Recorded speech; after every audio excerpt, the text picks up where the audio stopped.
Two young men were standing in front of the high school. Beautiful sunny day, puffy white clouds interspersed a blue sky. There was a Santa Ana breeze blowing, and off in the distance you could see Catalina Island. Our two friends have just finished their very first week of high school, and they're standing in front with their peers waiting for the bus to pick them up. And as they're standing there, they're talking about their first week of high school, the teachers they have, the assignments they've received, the people that they had met. And as they're standing there, Joe Jock drives by in a brand newly painted convertible Corvette. He's got the top down. He's got a Letterman's jacket on. He's got some medals glistening in the sun. He's got a cheerleader wrapped around his neck, nibbling on his ear, and a great big Cheshire grin on his face. And as he drives by, he sees his peers and he waves to them. And they all wave and cheer, because Joe Jock's everyone's hero. He's the captain of the football team. He's their all-star quarterback. Besides, he's a likable guy. Well, our two friends are watching this. One of them's named Darn I Wish I Had, and the other's named Gee, I'm Glad I Did. Well, Darn I Wish I Had looks over at Joe Jock. He looks at that car. He looks at that letter. He looks at those medals and that girl and that grin, and he says, looks back at Gee, I'm Glad I Did, and says, Darn I Wish I Had that.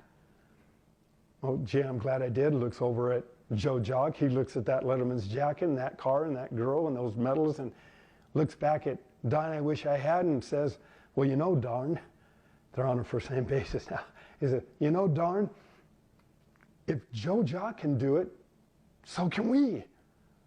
And Darn looks at G in utter dismay and says, what, are you nuts? Have you seen how that guy's packaged?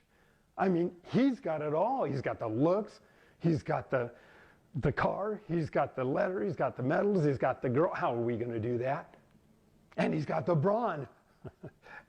and G thinks for a moment. He says, well, he didn't always have that. He had to start somewhere. He said, they've got a restaurant that's opening up down the street. They're going to be needing dishwashers. And we're both fast runners. We can try out for the track team. While in no time at all, we could be driving around with our own car, with our own letter on our own chest. And Darn says, hello, you can't do that. You don't have time. You're too busy. You have other obligations.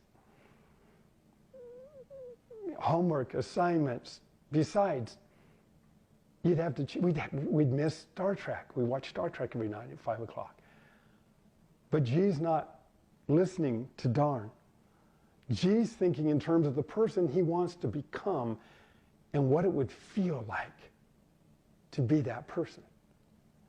And so he goes out and he gets that job as a dishwasher, and he puts his homework in these little clear paper inserts, pins it up on a cork board. So every time he takes the dishes out, the steam fills up and he can wipe off the film or the steam and continue to do his studies, becomes the very best dishwasher. He goes out and he tries out for the track team and he makes it. And it's his first day out on the field. He's decided he's going to become a pole vaulter. He's holding a long steel pole, looking down a long, narrow asphalt runway. He needs to pick that steel pole up, run down that runway, plant the end of that pole into a box that's in the ground, jump up in the air, and land on a net of foam pieces on the other side. And at 129 pounds of determination, he picks up that pole and he starts to run down that runway. And he runs faster and faster and faster. He gets to the end, he plants that pole, he starts on up, the pit's on this side, he gets to about here, and he stops. He doesn't know he can let go of the pole and slide down, so he holds on to the end of the pole for dear life as he comes crashing back down onto the asphalt and rolls, and he picks himself up. He dusts himself off. He grabs that pole and he heads right back down that runway.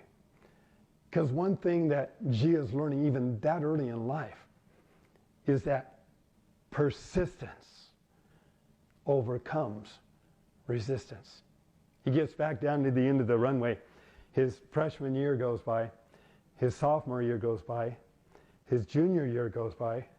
He's now a senior at the Freeway CIF League Championships, holding a 13.5-foot fiberglass catapult, looking much further down that runway than he had just a few years before, at a bar whose height he'd only visualized going over. And at 175 pounds of steel determination, he picks up that pole and he starts to run down that runway.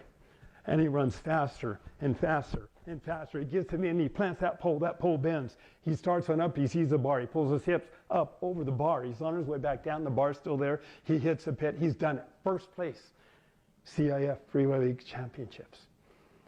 Well, we find the year fast coming to a close.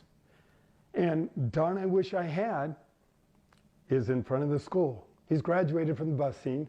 He's waiting for a ride to pick him up. And he's thinking about how fast those 4 years have gone and all the things he had done and all the things he wished he had done.